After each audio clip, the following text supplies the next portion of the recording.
Hey guys, it's Steve at my house, bidding you welcome, and this is going to be a response video to Corn Muffin, or XCornmuffinX I think it is. His name is Joe, I just call him Joe. Which in turn he did as a response video to Johnny Millennium, who is Happy Console Gamer or something, I don't know. I don't really watch his videos, but apparently he makes good videos, so whatever. They were showcasing their top 20 favorite movies, and I thought that sounds like a fun idea for like a tag video. I'll do a response to that just for fun. And if anybody wants to do a response to this, definitely feel free. I'd love to see a response from someone like Lebosu, or Vampire Mike, both of whom have very eclectic and interesting tastes in movies. So yeah, I would like for this to keep going, just for fun, like the good old days of YouTube where you used to do tag videos and you can put the tag videos, like as response videos to yours. I miss those days, man. Unfortunately, the tag video has kind of gone the way of the dodo, but what can you do, man? What can you do? Alright, let's get started. I have a few here at the top that, while they're not my favorite movies, or, well, they're top 20 favorite, but, like, they're low end of the 20, so it's like, they'd be, like, 20 to 15, and then 15 to 5 are, like, just thrown in there, and the last 5 are actually my 5 favorite movies, so, yeah, we'll get started. We'll say number 20, it is Watership Down, which is based on a bestseller by Richard Adams. Great movie. It's about a bunch of rabbits who have to leave their warren and go out and search for a new one. And, just from that idea, it sounds kind of kiddie and dumb, but, I mean, it's really not. Anyone who has seen this movie knows this is a very, blunt movie. It's very honest about the, dangers that, like, hares and rabbits have. I mean,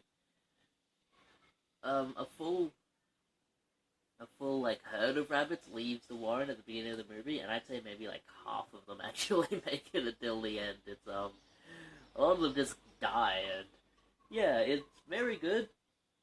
This was written by the same guy who did Plague Dogs, except Plague Dogs was, a bit more propaganda in the fact that it was against animal testing, which, it's a touchy subject. But this one is more just a straightforward story. It has a really good soundtrack, man. It's got an Art Garfunkel song on it, Bright Eyes, which is a fucking great song. Yeah, just a really good movie. Definitely check it out. We have this one, and a lot of people will probably ask, well, why didn't you include the first movie in this? It's a far better movie, and I kind of agree, but at the same time, I just like this movie more. It is 2010, the year we made Contact, as number 19. Obviously, 2001: A Space Odyssey is, one of the classic films. I'd recommend everyone go see that movie. However, I would recommend seeing this as well, because this answers all of the questions from 2010: A Space Odyssey, or from 2001: A Space Odyssey. See, it answers, what are the pillars, it answers, the ending from 2001: Space Odyssey. It kind of explains that. It just answers everything, and at the end of the movie, it's just a really feel-good kind of film. Everything kind of goes its way. It's really good. I really recommend it. I don't remember a whole lot about, like, the characters or anything, but I just remember it's really, really good. Plus, it's got more of a narrative structure than the first movie. I always felt like the first movie went on way too long. Like, I think you could cut that movie in half. It would be a better movie. Like, if it was, like, 1.5 hours long instead of, like, 2.5 hours long. Just take out, like, half of the fucking tracking shots of the fucking spaceship they're on. You'd be golden. We have a classic horror movie from 1982. One of the best horror movies ever. The Thing. It's a great film.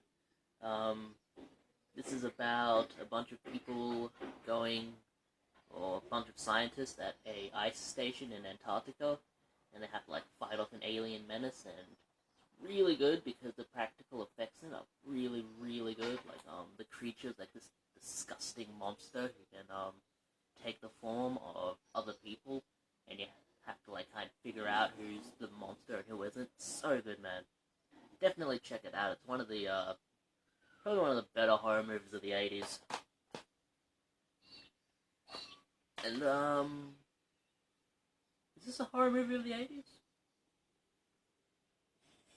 I don't think this is, I think this is either late 70s or really early 80s, but people will know this one as well. It's got Donald Sutherland in it, Leonard Nimoy, Jeff Goldblum, a real all-star cast.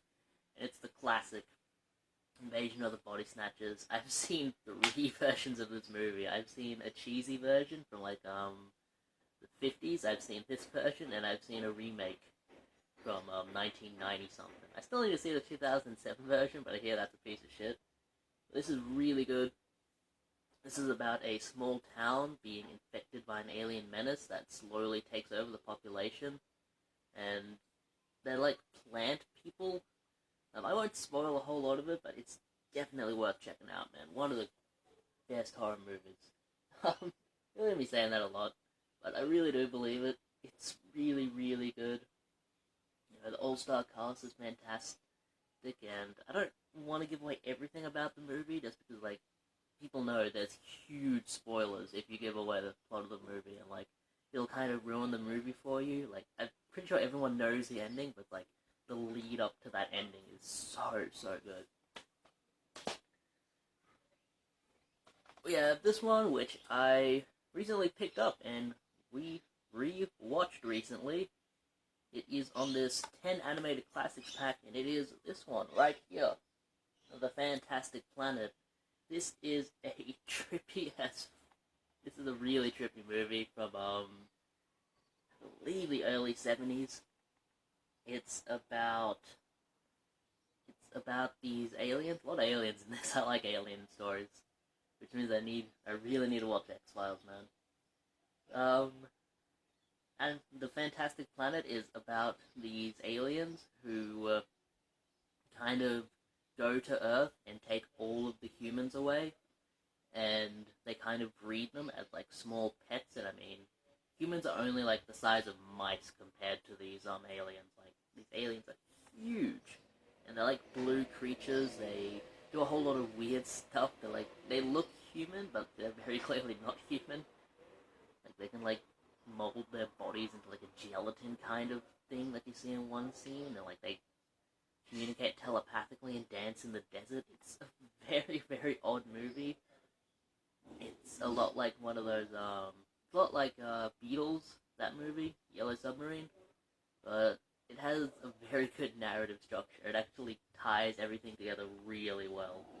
A human escapes, and he finds a group of other humans, and all of the humans are kind of like wild because it's been so long since they've had any kind of teaching. It's been like centuries and centuries. They're just pets now. They're mindless animals. But the human that escapes from the aliens, he has like a learning device of theirs, with like a huge headpiece kind of thing, and you just sit under it, and it teaches you all about the planet and all about language and stuff. And he uses that to teach all of the other humans basic stuff, and then they kind of revolt against the aliens. And yeah, it's a really good movie, man. Check it out. Considering you can find it on packs like this, which is just like random public domain movies, you can probably watch it on YouTube or something. I know it's on Blu-ray. The Blu-ray's kind of expensive though, so I don't want to get it just yet, but I'm definitely looking out for a standard copy of this that has a little bit better visuals and stuff. I mean, this version of the movie, it's all in English, and it has like Spanish subtitles underneath it in this version. So it's definitely not the best, and it's like cut off at the borders. We have another horror movie here for number 20, 19, 18, 17. Alright, wait. 20, 19, 18, 17, 16. I don't know. Not a whole lot of structure to this video. I just, like, walked up to my DVD cabinet and just started grabbing shit. I just grabbed whatever I thought, yeah, that's really good, I want to talk about that. But, yeah, I'm trying to have some kind of structure, you know, like 20 to 15, 15 to 5, or whatever. Curse of the Werewolf. This is a Hammer horror movie from 1960-something? Early 60s, I think? You can tell it's early 60s from, like, the visuals and stuff. It's really good. It's got Oliver Reed in it, and it's just the Curse of the Werewolf, you know. A town finds, like, a couple of brutalized murder victims, and they think, oh, there must be, like, a wolf or something that's been attacking people. We'll send out search parties and get it. And then, you know, it continues to happen, and they start to suspect a few people as being murderers, and then over time, one guy figures out, holy shit, I'm the one doing this, I'm a fucking werewolf, and it's just a really good telling of the story. It's probably the best telling of the story you'll find out there, which is why I recommend it. It's a lot better than all of the rest of the standard kind of Curse of the Werewolf stories. The transformation sequence of this is pretty good. It's not as good as something like An American Werewolf in London, but for 1961 it's pretty good. Definitely give a recommendation to that. Alright, now we get into a few more favorites. This is like 15 to 5.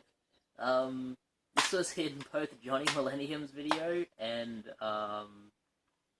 in Joe's video as well, and it is Blade Runner. And if you like your cyberpunk, you've seen this. If you like your sci-fi, you've seen this. I mean, who hasn't seen Blade Runner by this point? Unless you're, like, not a movie... I don't want to say a movie buff, because I'm not really a movie buff, I just like films, but... like, if you like your cinema, check out Blade Runner. It's really good. It's set in a futuristic world where, like, consumerism and all that have kind of overtaken everything. Like, every building is overlaid with ads trying to sell you something, and, like, there's huge areas of mass poverty, and, like, the rich live in these huge high-rises, and all of the poor live down below. Not, like, below the earth or anything, but, like, at the bottom on the streets. It's really, really good, man. It has Harrison Ford in what I think is his best role. I like Indiana Jones, I like Star Wars, but this is his best role, I think. Yeah, it's just really, really good. The story of this movie is that this guy, Decker, I think his name is? Rick Decker, that was it. It's been a while since I saw this one. He is a hunter of, like, rogue android robots, except a lot of them don't know they're robots, so they just think they're completely human, and, like, they have to go through this series of elaborate tests to figure out who's a robot and who's a human, and, like, they have, like, implanted memories and stuff, so, like, they think they're completely human. It's just a really cool idea for a story, and he's hunting down these robots because I'm pretty sure after a certain point, the robots just have to be turned off for whatever reason. I think once they reach a certain age, they just get turned off.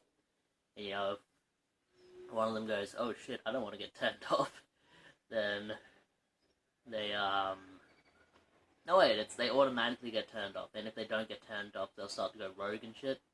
Yeah, it's like that, and he has to hunt them down. It's really good. Definitely check it out. We have one that I know Vampire Mike really enjoys. And I really enjoy this one too. I don't like the sequels at all. I think the sequels are total shit, but this one's good. It's The Lost Boys. Sleep all day, party all night. It's fun to be a vampire. This is one of those, like, 80s? Yeah, 87. One of those cheesy 80s horror movies where it's like, it's not super cheesy, but it's really, really fun. Like, it's not just straight horror like ActRaiser or, like Friday the 13th or something. It's got, like, interesting hunters and like builds up this fun stuff. And it's just really, really cool. I like this movie a lot. It's about this guy that moves to this town, and his brother is becoming a like vampire because he got in with this crowd who are vampires, and they try to they kill people and drink their blood. Vampires. But it's kind of hard to talk about this movie because there's just so much cool stuff going on. It has what's his name? Corey Feldman and Corey Haim in it, so it's gonna be good if they're in it. And they're like these vampire hunters, except they're like snot-nosed kids who just read comic books all day, and everything they know about vampires is taken from comic books. Like in the final showdown of the vampires, they like try to do the garlic thing, and the vampire just swats away. It's like, you idiot, garlic doesn't work.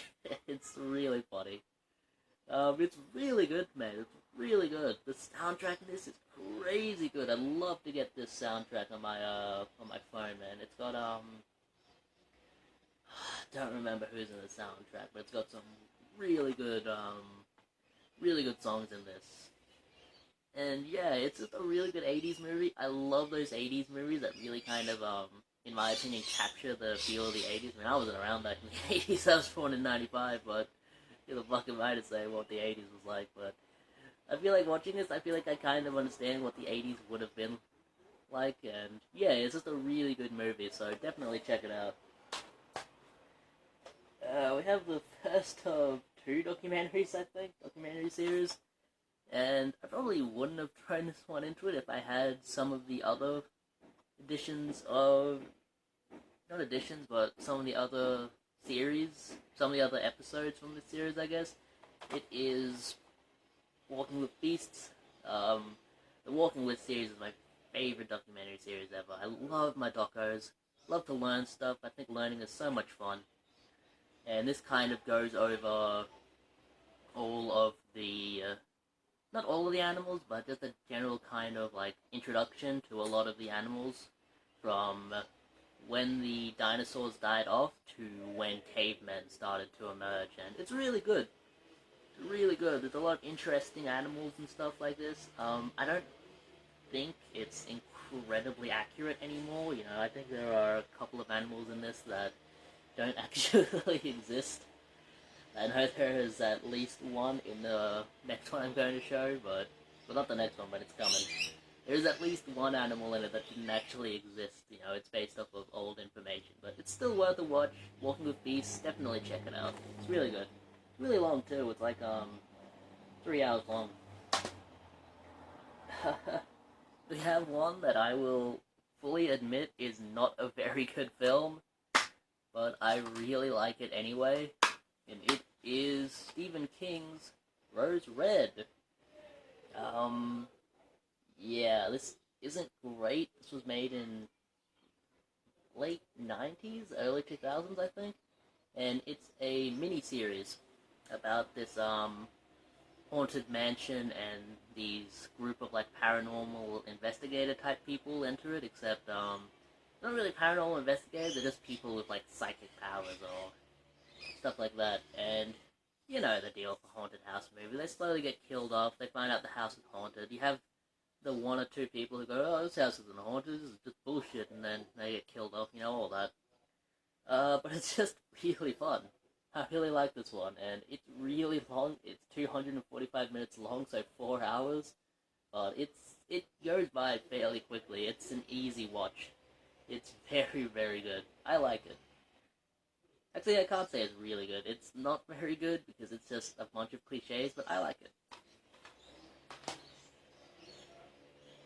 And it was made during a time when a lot of Stephen King novels were being made in kind of mini-series. Like, I think they made The Shining into a mini-series as well, and I have seen that. I would love to rewatch it, get it on DVD.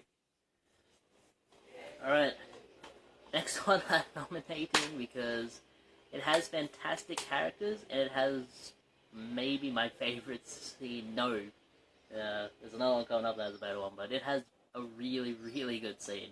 It is Glengarry Glen Ross, and if you ever want to get into real estate or salesman kind of jobs, definitely give this a watch. It's so good. It's about this failing real estate agency who gets an ultimatum. Um, Go out, sell a bunch of houses. You have one night. Whoever sells the most gets a car. Whoever sells the second most gets a nice color set. Whoever sells the third most, fuck you, you're fired. And it has this great scene with Alec Baldwin when giving this ultimatum and like telling these people how much of a fucking loser they all are. And it's like, I make $10,000 a day. My car's a fucking Rolls Royce. My watch costs more than your car. What the fuck are you gonna do about it? And he's so good, man. Like Baldwin gives the performance of his career in this, and this has a bunch of great actors: Al Pacino, Jack Lemmon, Alec Baldwin, Kevin Spacey's really good in this, Ed Harris.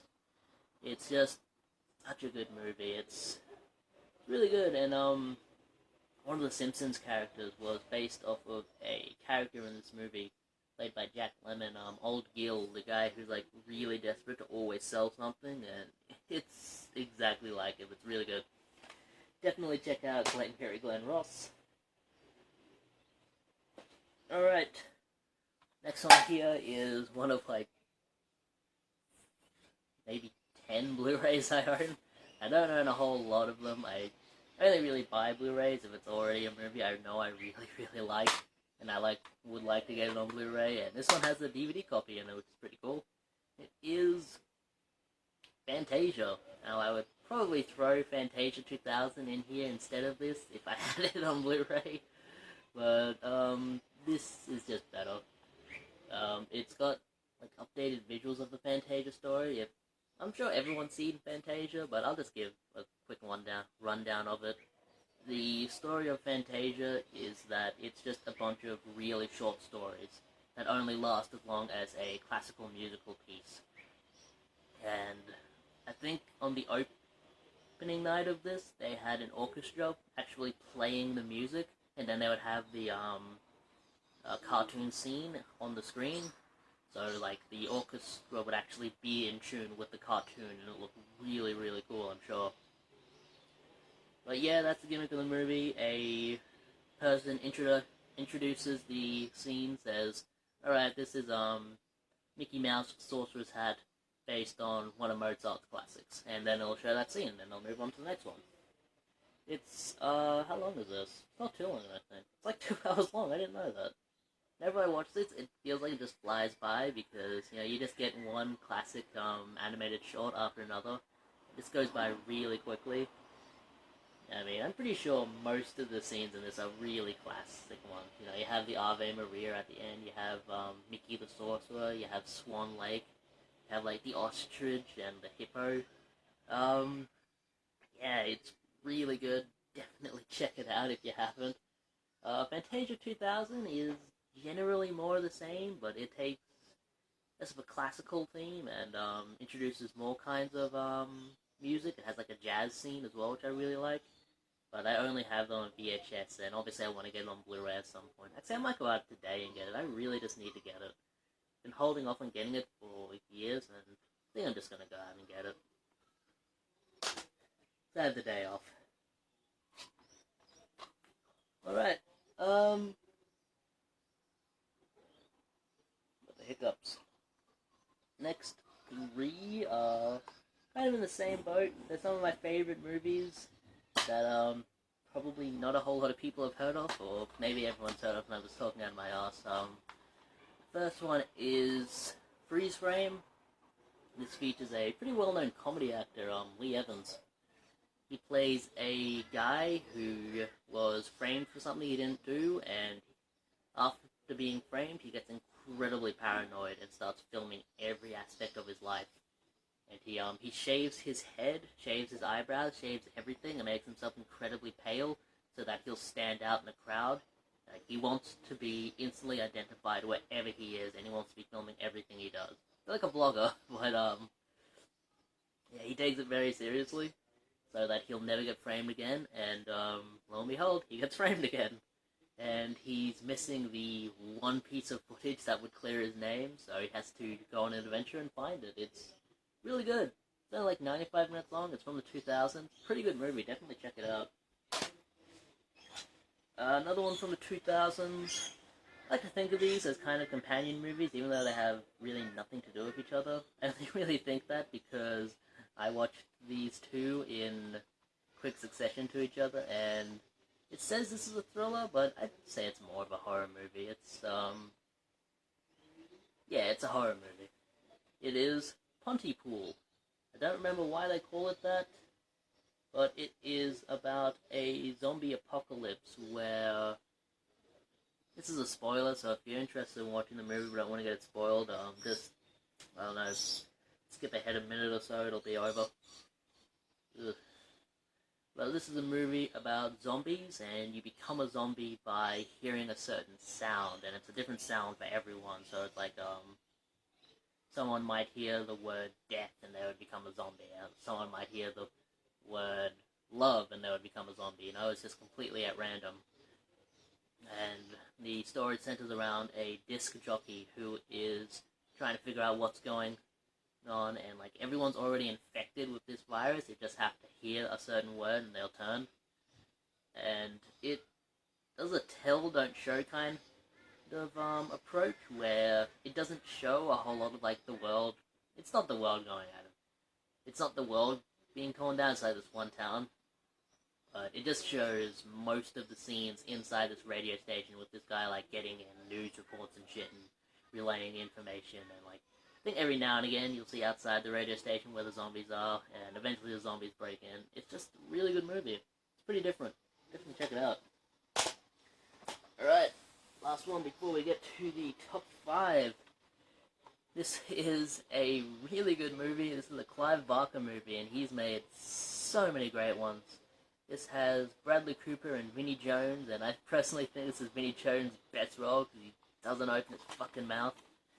But it is The Midnight Meat Train, and this is a porno. No. This is a movie about Bradley Cooper, who's like an investigative journalist, I think? No, he's a photographer, that's right. He's a photographer trying to work out this mystery of why these people are being killed on the midnight train, and I mean, you find out immediately it's this guy killing them, and it's really good. Can't say a whole lot without spoiling it, but like there's this dark underground cult thing going on with Vinnie Jones as like their spokesperson or like knife person, I don't know, the guy who goes out and kills for them. And there's a scene where he fights Rampage Jackson, which is pretty cool. And all the deaths are really, really gruesome. It's a very gruesome movie, but it's got a good story, so it's a pretty good movie. I'd definitely recommend checking it out. And Bradley Cooper is pretty good in this, you know.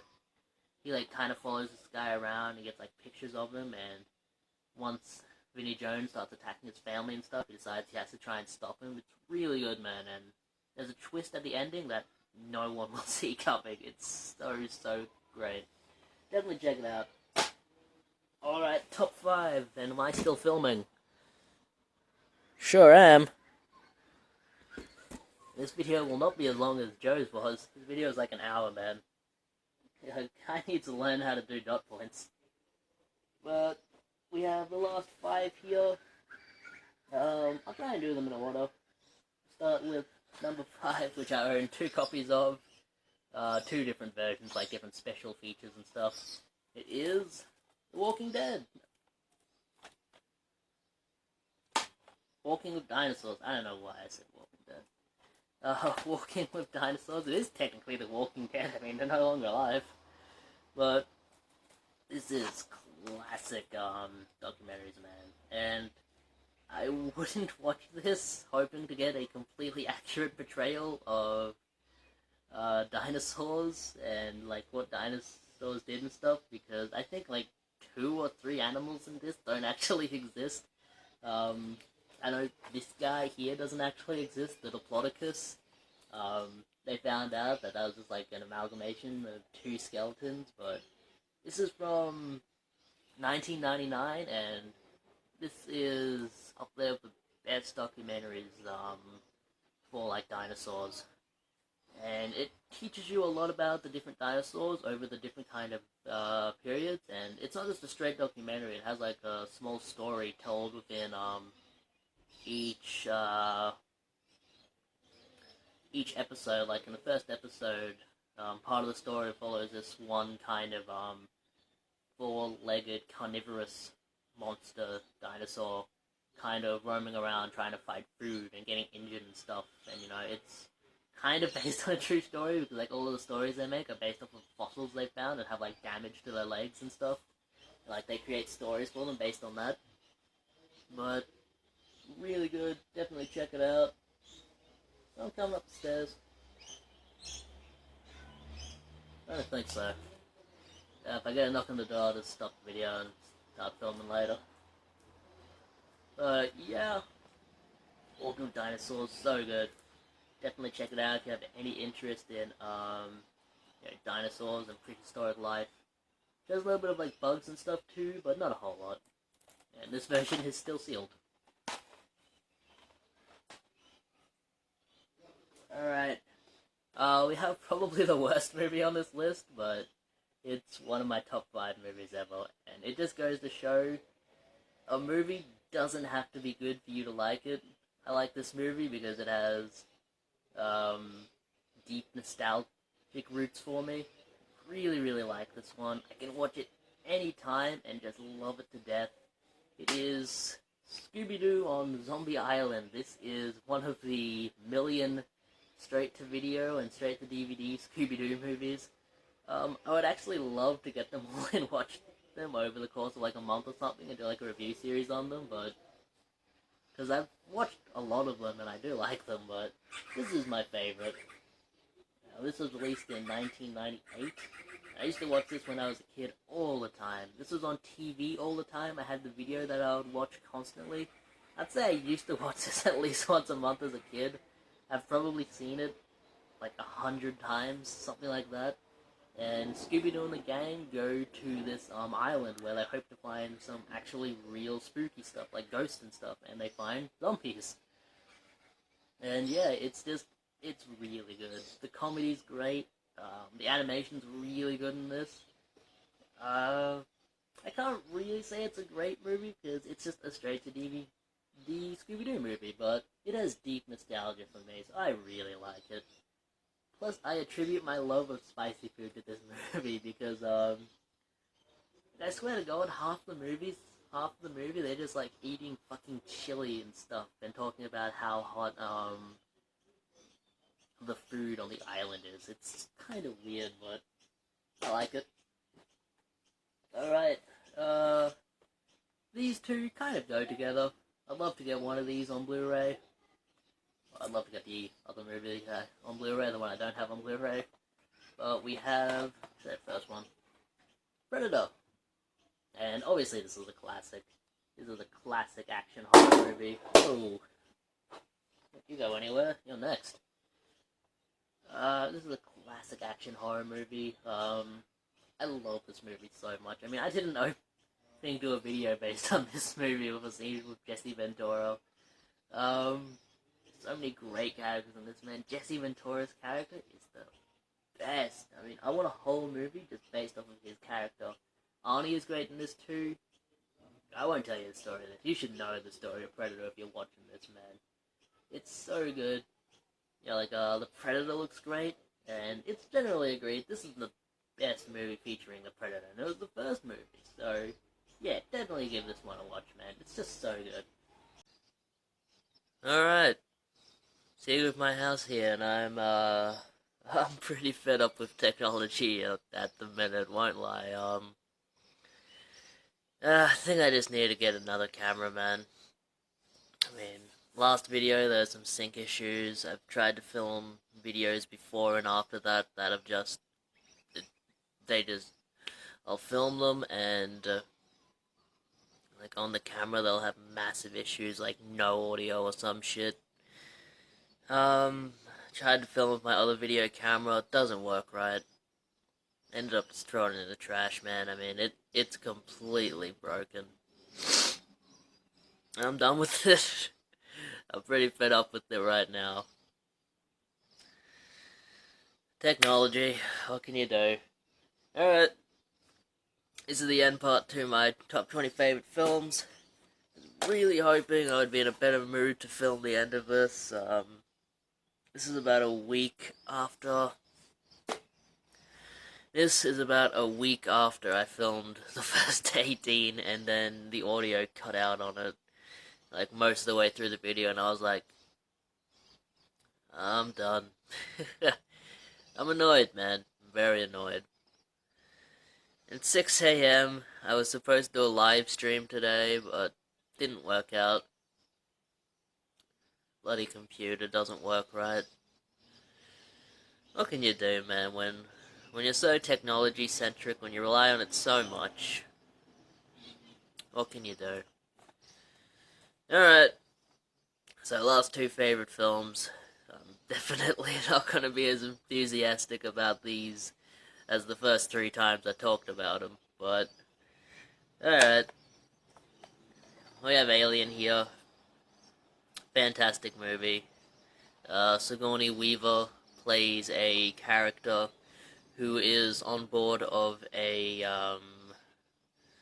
like a freight spaceship, I guess. A spaceship that just, carries cargo around. A cargo ship, basically. And her crew get a distress call from a foreign planet. They go on. Some guy gets attacked by an alien. You know the deal. It's good. Check it out. And my favorite movie ever, which, by the way I'm talking about it, you probably wouldn't think that. Good, the Bad, and the Ugly. I'm just not very enthusiastic right now. I'll just say, it's a great, great movie. I've seen it probably, like, 10 times in the last year. If I'm ever thinking I want to watch something but I don't know what to watch, I'll just put on The Good, the Bad, and the Ugly. And I will just watch it all the way through in one sitting. It's so, so good. My favorite character is Chuko, who is the ugly. Angel Eyes is the bad, and Blondie, who is Clint Eastwood, is the good. But the ugly guy is just, he's the best character in the film. He's constantly chatting it up. He's got a really interesting backstory. There's a great scene where he goes to like a hostel for dying soldiers, and he tries to talk to his brother, who is a missionary. And, like, it's nice to see the kind of, like, polar opposites of what they've become since they were children. You know, obviously, like, Chuko is, it's like Bandit, who's like a thief and a rapist and whatnot. And, like, on the flip side, his brother is like this holy man, so it's like two complete opposites. And it's interesting, but, Clint Eastwood gives the performance of his career in this. He doesn't speak a whole lot, but that's kind of what you expect from him in a Western. He's very kind of soft-spoken, but the words he says are very powerful. You listen when he speaks, pretty much, you know. And, Angel Eyes, he's just kind of there, to be completely honest. The movie would be the same if he wasn't there, you know. He was just thrown in for the sake of throwing in another actor, so. Yeah. Great movie. Mum's home, and this will be the end of the video, so, yeah, that's it. See you guys next time. See you at my house, bidding you farewell.